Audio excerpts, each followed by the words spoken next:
Welcome to the Digital Marketing News. I'm Tiffani Allen. And oh my gosh, it's me and I'm back. I'm Joshua back. Nite. Thanks for holding down the fort for 2 solid weeks while I just refused to appear on camera. I did the okayest job ever. You did well. And I am feeling finally camera ready. Looking good. Ready for my close-up? All right, you know what else is ready for its close-up? Tell me. Google's new performance report. Yes, people have been seeing what looked like kind of an alarming notice in their Google Search Console.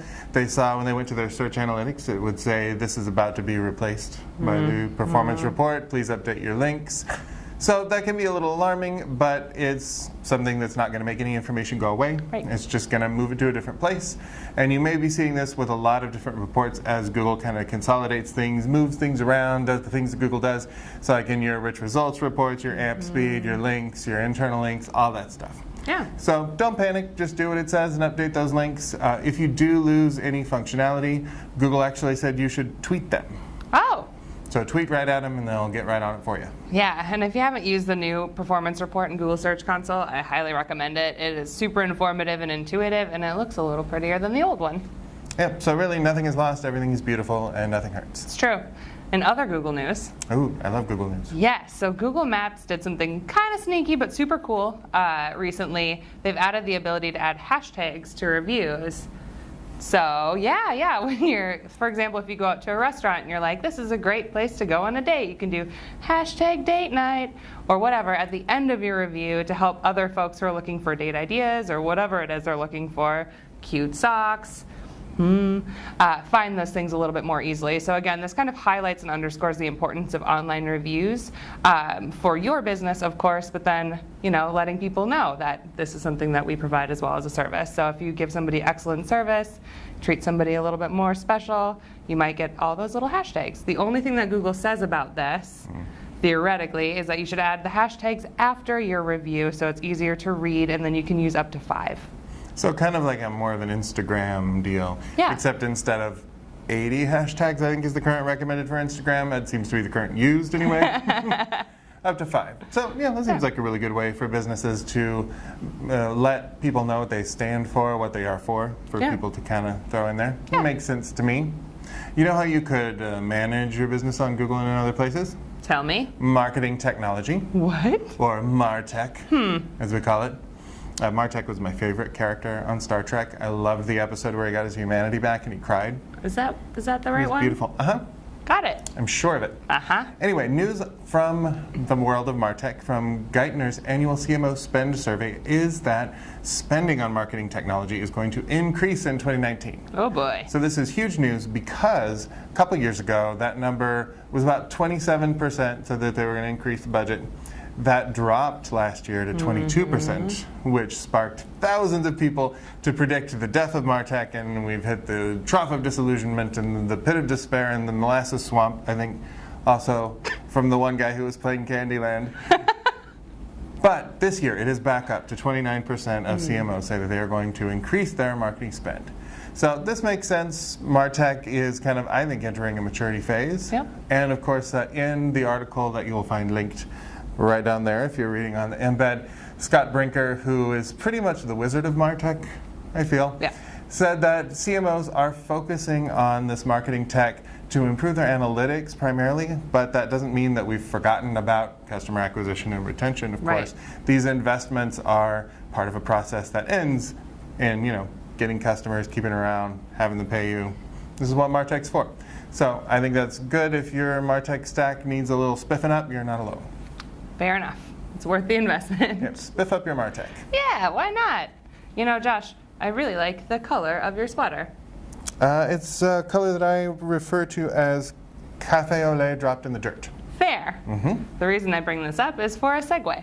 Oh, well, perfect. Yeah, so this cool new infographic from Design Advisor shows the importance of color in your ads, as well as some interesting stats. So, for example, 60% of acceptance or rejection of a product can be attributed to its color. Which is interesting, right? That goes along with the 84.7% of consumers, which color is the main reason for buying a product. Wow. Right? So this is consumer products. So that could be anything from like a recognizable brand logo and color packaging scheme, like I always buy this blue box of pasta or whatever it is, which is really interesting to me because blue pasta sounds gross. But ads in color are actually read about 42% more often than those in just black and white.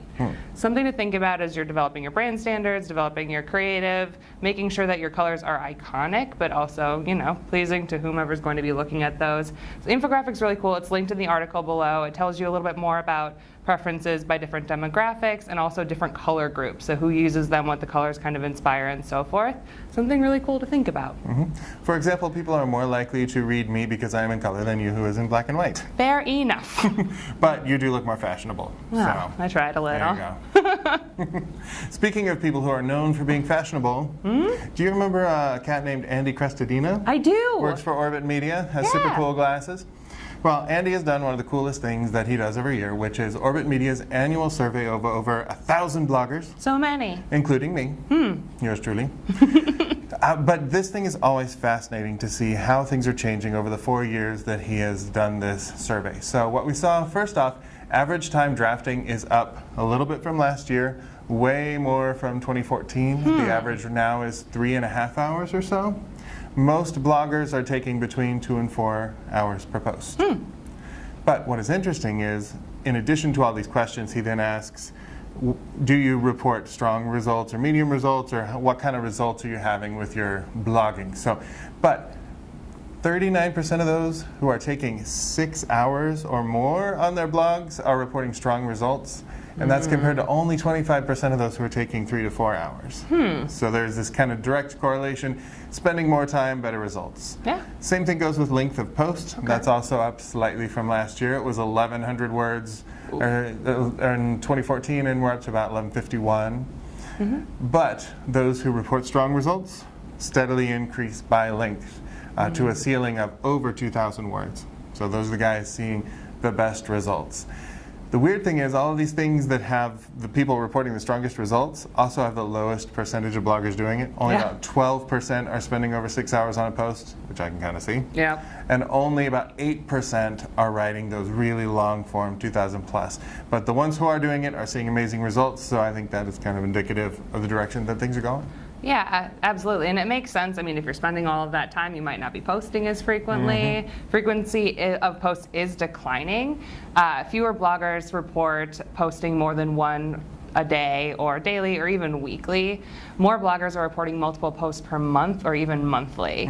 So longer posts and slower cadence does make sense, like I said, but bloggers reporting strong results is directly correlated to frequency. Yeah, it's really striking in that graphic. You see the frequency going up and then just results up and up and up. Right. 1 to 1.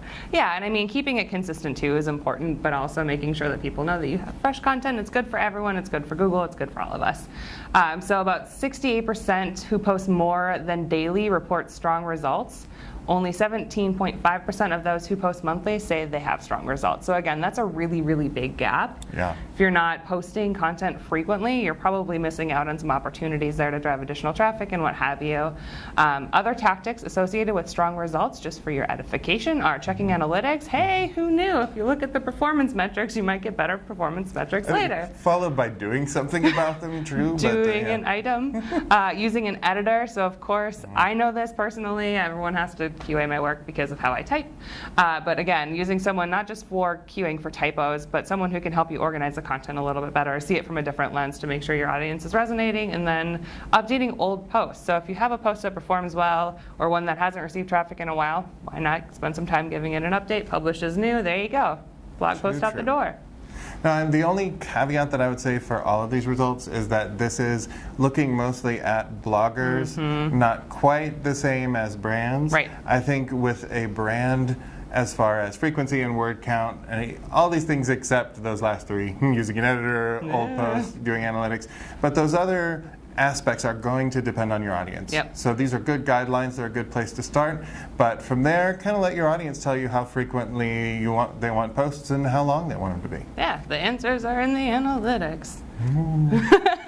Well, that's all the news we have for you this week. We'll be back next week with more news. If you want more in the meantime, you can follow me on Twitter at Tiffani_Allen or follow TopRank at TopRank. That's right. You can find me on Twitter at Nitewrites. That's Nitewrites. And we'll see you next week. Thanks for tuning in. Bye.